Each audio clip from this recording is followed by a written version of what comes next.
With a motorized swiveling camera, hybrid fingerprint scanner and hollow notification light bar, the Oppo N3 definitely stands out from the crowd. The N3's 16MP camera can swivel round, turning it into the ultimate selfie camera, with a front-facing flash to boot. For selfie snappers who've struggled for too long with the inferior front-facing cameras on smartphones, it could be a revelation. Our first impressions are certainly positive, though Oppo isn't the only game in town. We've yet to pit the N3 head-to-head with the HTC Desire Eye's 13MP front-facing snapper. The N3 comes with a mini remote, too. You can use it to trigger the shutter and slowly swivel the camera around for panoramic shots.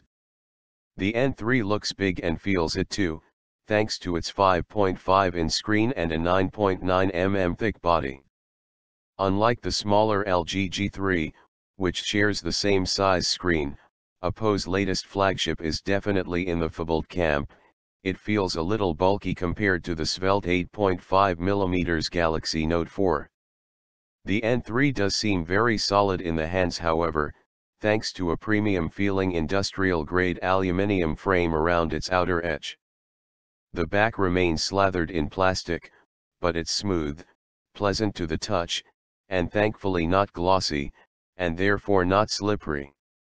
The camera module, meanwhile, is kitted out in Galaxy Note-style faux leather, which won't be to everyone's taste.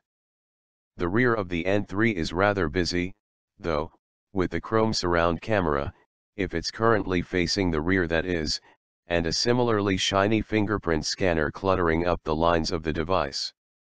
There's also a micro SD slot for expanding the 32 GB of internal memory. Oppo has opened up the SDK for its camera app, so developers can add extra functions and features for users to install.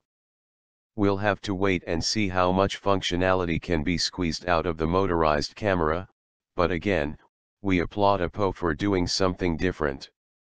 We didn't have time to properly put the N3's 16MP camera through its imaging paces and compare it with its rivals, but we'll make sure to test it to its limits in our full review. The fingerprint scanner on the rear of the N3 thankfully isn't the kind that requires an annoying swipe. Nor is it like the Touch ID sensor on iDevices. Instead, it's a button, which scans your finger as you press it, far more convenient than a swipe. In essence, it's the rear button of the LG G3, with additional fingerprint scanning powers, and it's actually a very good idea. Especially given that the power button is annoyingly, for right-handed users, sighted on the left-hand side. The N3's 5.5 in Full HD screen doesn't pack in the 2K resolution of its Samsung and LG rivals, but it seems perfectly sharp in the flesh, and you're unlikely to notice a difference in regular use unless you go nose to screen. The N3 runs Android 4.4 KitKat, skinned with Oppo's ColorOS 2.0. With a 2.3 GHz Qualcomm Snapdragon 801 processor, and 2 GB of RAM providing the grunt, we couldn't discern any noticeable stutter or lag. ColorOS 2.0 seems relatively inoffensive, too, although Android purists will still crave the stock, now lollipop, experience.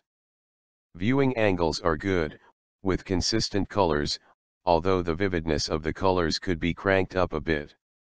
Next to the Oppo R5's AMOLED screen, black's obviously pale in comparison, and die-hard AMOLED fans will find it hard going back to an IPS display, on any other device, for that matter. The screen packs in a tap to unlock feature like that found on the LG G3, it's also slathered in Gorilla Glass 3, offering more protection from life's little mishaps. Though pavements will probably make short work of it. Verdict: we like it when companies try something a little different, and the N3, with its motorized swiveling camera, notification bar, and fingerprint scanning rear button, is well worth a closer look.